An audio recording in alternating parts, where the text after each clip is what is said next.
d'être avec vous ce matin pour effectivement discuter de recherches qui sont en cours au sein de mon équipe.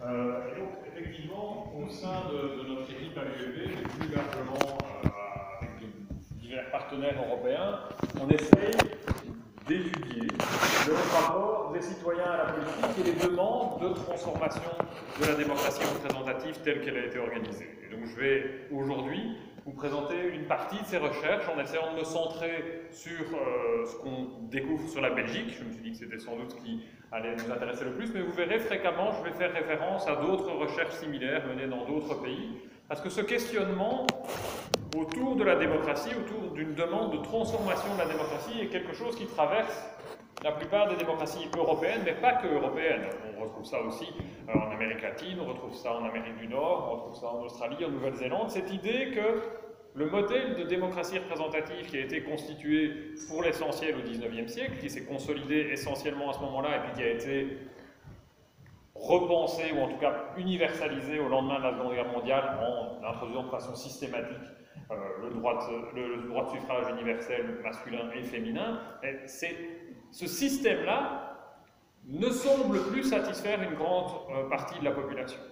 Il y a des demandes qui émergent pour transformer ce système. Mais en même temps, ces demandes, elles ont du mal à se cristalliser, elles ont du mal à émerger, et elles se cristallisent de façon différente d'un pays à l'autre. Donc nous, on essaye de comprendre ça, d'essayer de voir quel est le point de vue des citoyens sur ces réformes de la démocratie. Et la raison pour laquelle on veut faire cela, c'est parce qu'on pense qu'il n'est plus possible de construire un modèle de démocratie sans impliquer un grand nombre de citoyens. On va devoir passer par un assentiment populaire beaucoup plus fort. On ne pourra pas se contenter d'un système qui viendrait du haut, qui serait imposé du haut, mais qu'on doit avoir quelque chose qui part de la base de la société. Et donc on a essayé, et on essaye encore, on est en train de travailler là-dessus, de mieux comprendre les points de vue des citoyens par rapport à la démocratie. Alors je vous ai dit, le point de départ de cette réflexion, c'est la méfiance marquée envers les élus et les partis politiques. Ça, c'est vraiment une caractéristique majeure de la situation politique actuelle en Belgique, mais pas simplement en Belgique. Si on prend ce graphe qui a été fait par l'IWEF, l'IWEF c'est l'Institut wallon pour les études prospectives et stratégiques, qui fait régulièrement un baromètre de la confiance qui sort à intervalles réguliers tous les 2 ans, donc normalement leur nouveau baromètre devrait sortir bientôt. Dans ce baromètre, on voit clairement que quand on demande de dire à quel point on a confiance, ou si on a confiance dans toute une série d'acteurs, attendez, je regarde si le pointeur fonctionne, oui, ben on voit qu'on a des taux de confiance exprimés importants à l'égard des enseignants, de l'armée, du système de santé, de la police, de la justice. Et si on cherche les partis politiques et les hommes et femmes politiques, on se trouve tout en bas de cette échelle de confiance, avec 32% des Wallons interrogés qui déclarent avoir confiance dans les partis politiques et 36% qui déclarent avoir confiance dans les hommes et les femmes politiques. On est vraiment sur des niveaux de confiance extrêmement bas, parmi les plus bas d'Europe. En Europe de l'Ouest, en tout cas, à part l'Italie, la Belgique est le pays où le niveau de confiance exprimé dans les partis politiques et dans les hommes et femmes politiques est le plus bas. Donc on est dans des niveaux de confiance très très bas. Et on est dans des niveaux de confiance qui vont continuer à s'éroder. Ici, c'est un graphe d'une de mes collègues, Sophie Marienne. Excusez-moi, je pensais que la salle n'était pas si grande et qu'il y avait moyen de m'entendre. Ah oui, c'est peut-être pour l'enregistrement. Bon, donc, je vais essayer de rester près du micro. Donc, ma collègue Sophie Marienne de l'Université de Leuven a comparé 3 enquêtes menées à 3 moments, en 2009, 2014 et 2019, dans lesquelles on demandait de donner un score entre 0 et 10 de confiance accordée aux partis politiques, au Parlement et aux hommes et femmes politiques. Et on constate qu'en 2019, entre 2014 et 2019, sur ces 3 questions, on a une baisse significative de la confiance exprimée. Et on est à ce moment-là en plein processus électoral, c'est-à-dire qu'on n'a pas encore connu une longue période sans le gouvernement, on n'a pas encore connu la crise sanitaire qui a frappé la Belgique à partir du mois de février-mars. Et donc, on voit que cette confiance est en baisse. Donc on part de niveaux très bas, et l'érosion de la confiance continue. Pour autant, cette remise en cause de la légitimité des hommes et femmes politiques, cette remise en cause de la légitimité des partis politiques ne se traduit pas dans une remise en cause du principe démocratique. Le système démocratique continue d'être perçu comme la meilleure forme ou la moins mauvaise forme de gouvernement. Et de nouveau, on reprend ce baromètre de l'IWEX, on a le même échantillon qui devait réagir à la question ou à l'affirmation plutôt. La démocratie peut poser problème, mais c'est quand même mieux que n'importe quelle autre forme de gouvernement, qui est cette fameuse citation attribuée à Churchill. Et on demande de se dire si on est tout à fait d'accord ou plutôt d'accord, et on constate que, alors, au total, on serait à 89% des personnes interrogées qui sont d'accord avec cette idée que la démocratie reste le système politique à privilégier. Et donc, on sent bien qu'il y a une volonté de changer le modèle, mais sans pour autant réclamer un passage vers des systèmes plus autoritaires ou des systèmes qui s'écarteraient de la démocratie. C'est dans ce contexte que nos études prennent forme, ce contexte donc d'une méfiance à l'égard de la démocratie représentative et pour autant d'une volonté de repenser une démocratie autonome. Deuxième élément de contexte qui nous intéresse, c'est de constater que partout en Europe, mais même au-delà, on a des expériences de réformes institutionnelles qui sont mises en œuvre et qui peuvent prendre différentes faces. Des expériences de réformes qui, en particulier, essaient de donner des opportunités aux citoyens de pouvoir participer de façon plus directe à l'élaboration de normes politiques. Et donc, on ne veut plus simplement voter une fois tous les 4 ans, une fois tous les 5 ans, une fois tous les 6 ans, et puis laisser agir les élus. Donc, dans les démocraties européennes, on va avoir mise en œuvre, à partir des années 80-90, toute une série de réformes. La première vague de ces réformes, c'est une vague de démocratie directe. On est au lendemain de la Seconde Guerre mondiale avec à peine 3 États européens qui autorisaient le référendum, et on se retrouve aujourd'hui avec tous les États européens, à l'exception de la Belgique, qui ont une législation permettant la tenue de référendum au niveau national. Le premier mouvement pour faciliter l'intervention des citoyens, ça a été de mettre en œuvre des mécanismes de référendum au niveau national, au niveau régional, au niveau local. Même en Belgique, c'est quelque chose qu'on observe, puisque donc on a, à partir des années 90, la possibilité d'avoir des consultations populaires communales et provinciales, et maintenant, en Wallonie, depuis quelques années, on n'a pas encore fait, mais on peut organiser des consultations populaires régionales, des référendums consultatifs au niveau de la région wallonne, et la région wallonne est la première à mettre en œuvre le cadre légal pour le faire. La Flandre n'a pas encore suivi, Bruxelles n'a pas encore suivi, alors que cette possibilité est prévue depuis la dernière réforme de l'État. Premier élément, on va mettre en œuvre des mécanismes référendaires. Deuxième élément, on va mettre en œuvre des mécanismes de démocratie délibérative et participative. C'est l'idée de mettre sur pied des assemblées de citoyens qui peuvent participer, débattre, proposer, recommander et parfois, même si c'est plus rare, décider sur des décisions politiques concrètes. Et la forme la plus en vogue de ces assemblées citoyennes, c'est celle basée sur l'idée du tirage au sort. Celle basée sur l'idée du tirage au sort. C'est une vieille idée qui remonte pour partie à la Grèce antique. C'est une vieille idée qui avait déjà été remise au bout du jour à partir des années 70 dans des pays comme l'Allemagne, les États-Unis, le Danemark, la Norvège avaient déjà beaucoup mis ça en œuvre. Et c'est une idée qui est revenue à la mode à partir du milieu des années 2000, début des années 2000, avec l'expérience irlandaise, qui a fait beaucoup parler. L'Irlande a décidé de mettre en œuvre, au début des années 2000, une convention constitutionnelle au sein de laquelle 66 citoyens tirés au sort sur l'ensemble de la population se sont réunis pendant plusieurs week-ends avec 33 élus, 33 membres du Parlement, pour débattre d'une révision de la Constitution irlandaise. Et donc ils ont discuté pendant plusieurs week-ends, formulé des propositions, et ces propositions ont ensuite été soumises à référendum. Donc on a eu cette première expérience. Ces référendums ont notamment abouti à une série de mesures qui ont été adoptées, comme par exemple l'autorisation du mariage pour les couples de même sexe, la fin de l'interdiction de l'avortement. Donc on a eu une série de mesures qui ont été prises et ça a fait parler de ces mécanismes de démocratie délibérative basée sur le tirage au sort, qui étaient jusque-là perçues comme un peu des expériences marginales, de niche, qu'on pouvait faire dans une commune, qu'on pouvait faire dans un quartier, mais qu'on ne pouvait pas penser sur l'ensemble d'un pays.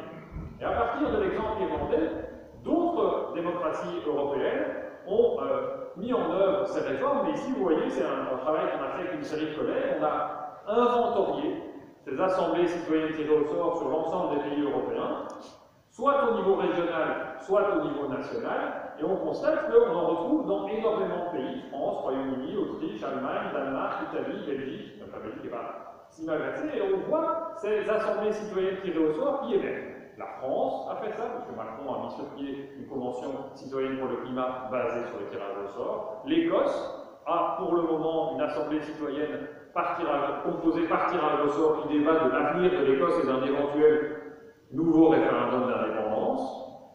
Le Royaume-Uni a une convention citoyenne climat. Le Parlement allemand vient d'annoncer qu'en 2021, on aurait une première expérience sur l'ensemble du pays. Pour l'instant, l'Allemagne fonctionnait uniquement au niveau régional avec ses assemblées citoyennes, mais on va avoir pour la première fois ça au niveau national en 2021. Donc, c'est une réforme qu'on voit émerger de plus en plus.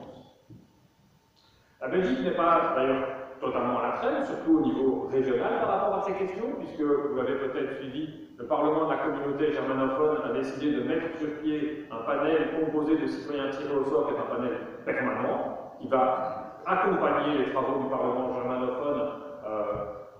Donc on a un panel permanent qui reste en place pour 2 ans et puis qui est renouvelé, et ce panel décide de la création de plus petits conseils citoyens qui vont délibérer de points particuliers.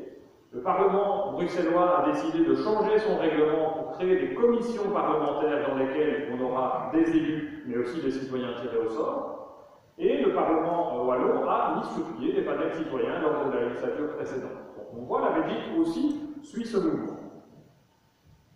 Et enfin, l'autre volet par lequel on va essayer de répondre à ce mécontentement citoyen en introduisant des mécanismes participatifs, c'est d'utiliser les potentialités d'Internet et de mettre en place des outils de démocratie en ligne. Donc le Parlement de Wallonie en donne quelques exemples. Il a mis sur pied une plateforme de pétitionnement en ligne. Donc on peut déposer une pétition sur le site du Parlement et si elle obtient un nombre suffisant de signatures, ça entrera dans le débat parlementaire.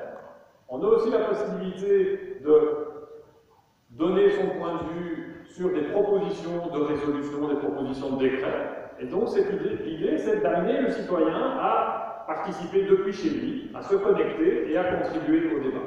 Un autre exemple, c'est celui de l'Assemblée nationale française, qui a un portail sur lequel les députés peuvent décider de déposer des propositions de loi. Les citoyens font part de propositions d'amendements. Le député sélectionne une série de propositions d'amendements, organise un débat en ligne avec les citoyens qui ont déposé ces propositions d'amendements, retravaille son texte sur cette base et va finalement déposer sa proposition de loi après l'avoir fait déjà débattre par une série de citoyens. Donc ce sont des outils qu'on retrouve.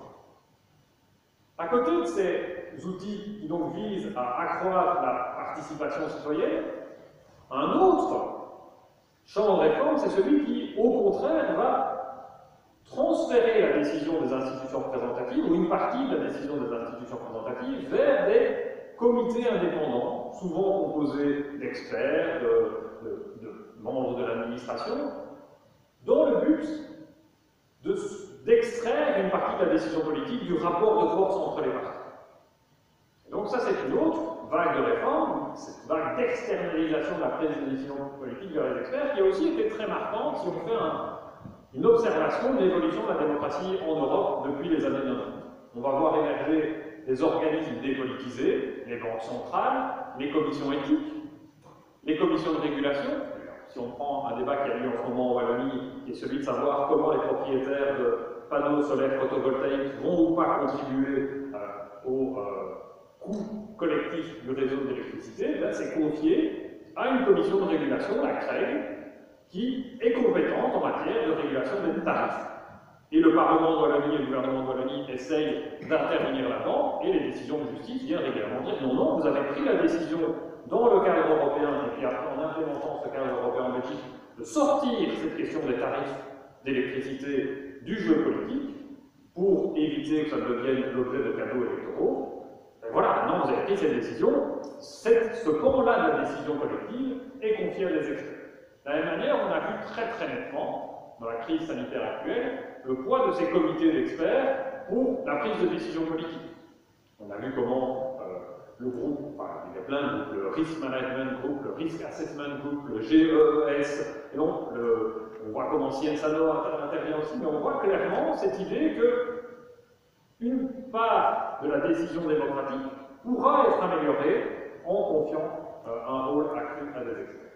Et le modèle, je dirais, le ultime de cette logique-là, c'est l'apparition, dans les pays que vous voyez ici, au cours des 15 dernières années, de gouvernements technocratiques, c'est-à-dire de gouvernements qui ne sont pas composés de ministres élus, où les ministres ne viennent pas du monde politique, mais viennent de l'extérieur, viennent de la haute fonction publique, viennent parfois d'organisations internationales, viennent des universités et vont occuper, pour une durée déterminée, les fonctions ministérielles.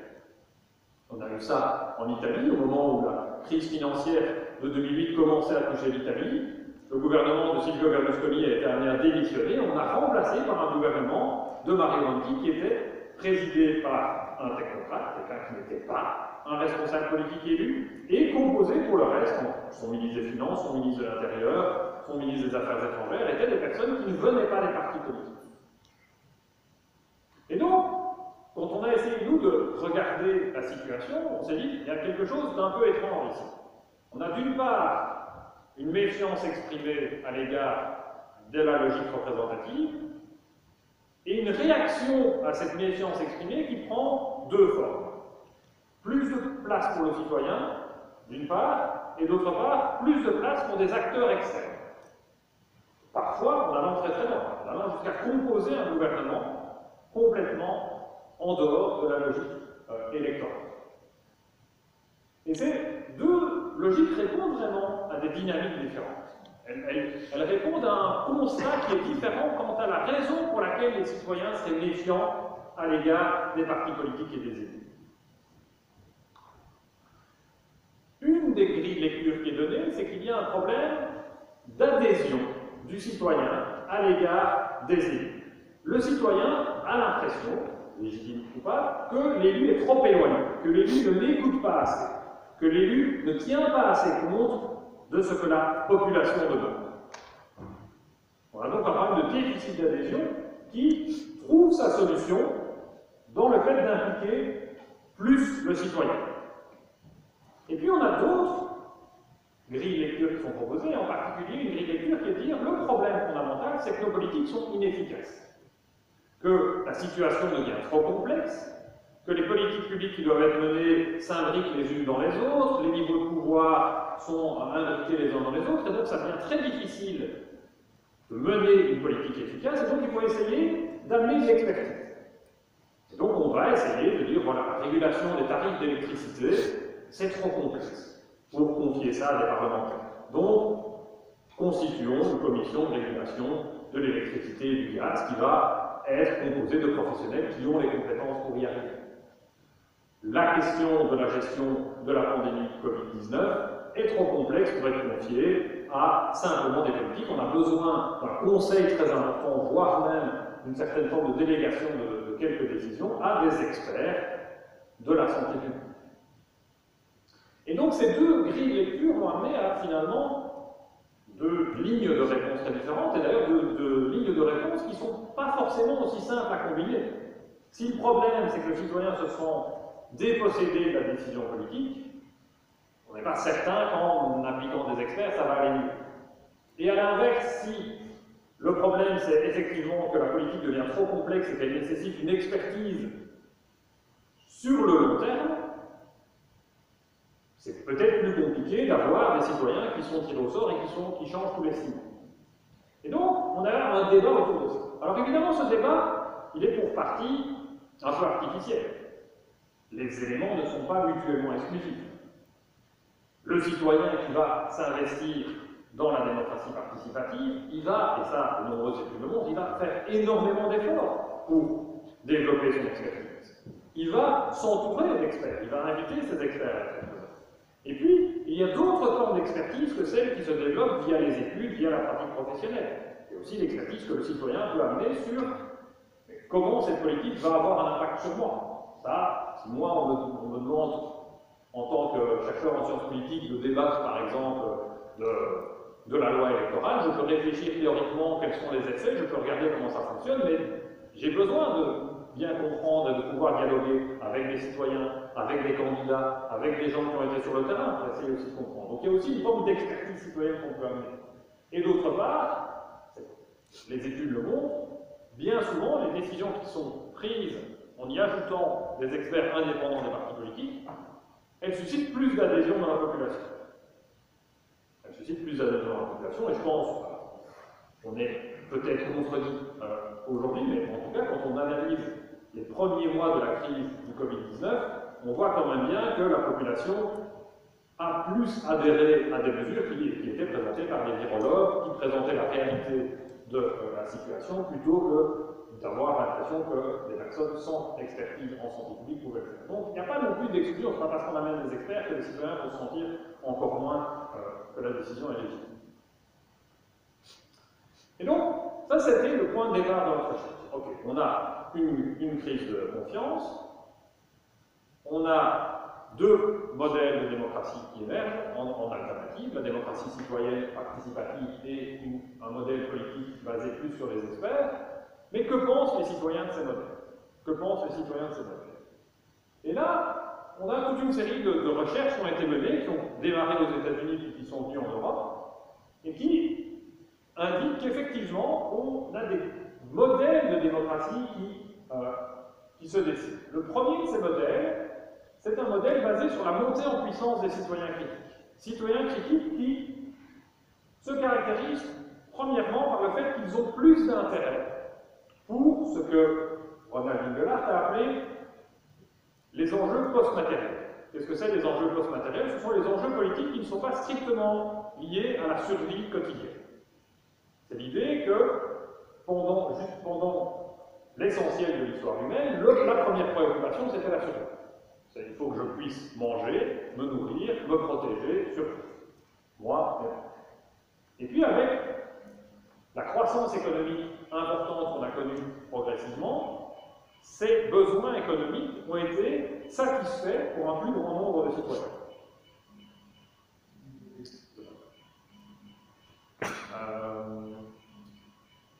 Bon, je suppose que ça va se couper tout seul. Pour un plus grand nombre de citoyens. Et donc les citoyens ont tourné leurs intérêts vers d'autres préoccupations. Des préoccupations relatives à la liberté personnelle, aux droits de l'homme, et notamment à la volonté de s'impliquer dans la vie collective. Ces préoccupations post-matérialistes, elles ont aussi été rendues possibles par le fait qu'une des grandes transformations de notre société, c'est l'augmentation du niveau d'accès à des diplômes.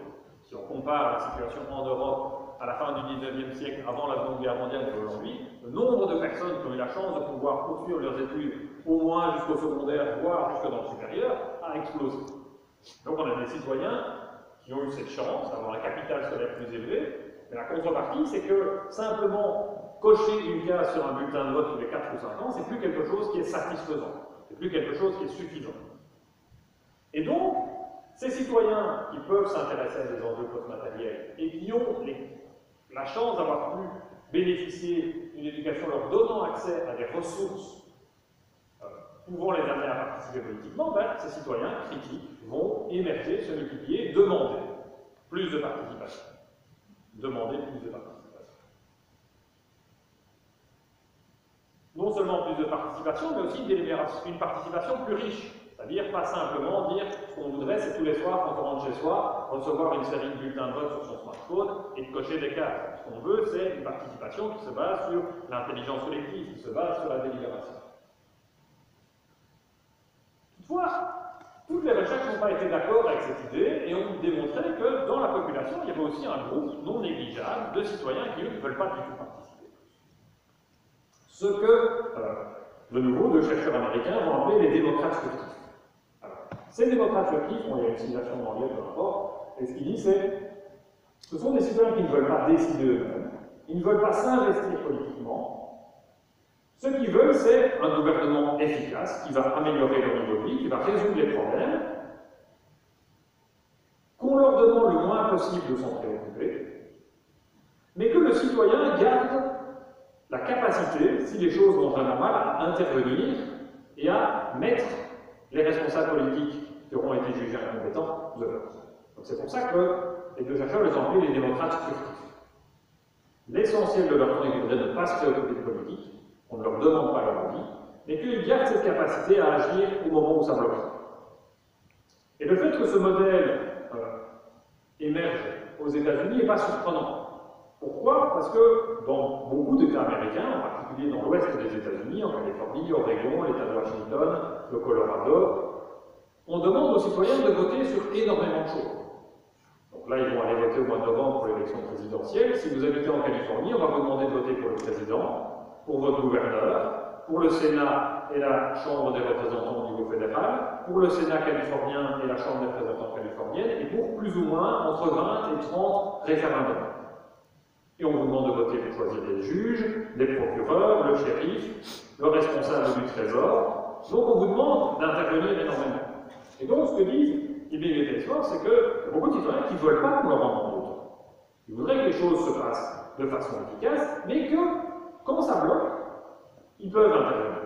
Notamment avec un mécanisme que nous on ne connaît pas bien, mais qui existe dans plusieurs États américains, qui est le mécanisme du référendum de recall, c'est-à-dire un référendum qui permet de dire est-ce que vous voulez qu'on mette dehors le gouverneur de l'État avant la fin du mandat?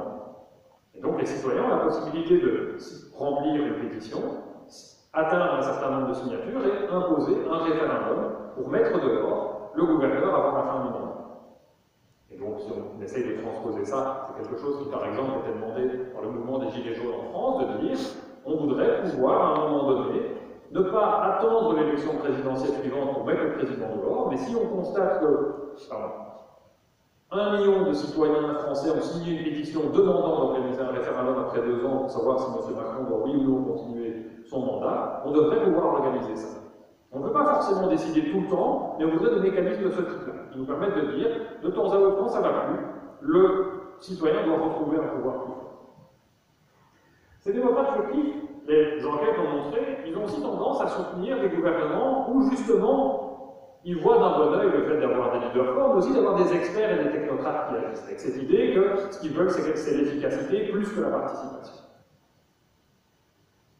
Et donc, ces différentes recherches ont amené à de nombreuses enquêtes qui mettent à jour le fait qu'on est dans une période qui se caractérise principalement par la fin du consensus démocratique. Si on doit caractériser ce que les citoyens veulent aujourd'hui en matière de politique, la première chose qu'il faut dire, c'est qu'il n'y a pas une réponse dominante, il n'y a pas une réponse majoritaire. Si on regarde ces chiffres qui nous viennent d'Allemagne, différents chercheurs ont demandé qu'est-ce que vous préférez? Un système où les élus sont le sommet de la pyramide politique, un système où ce sont les citoyens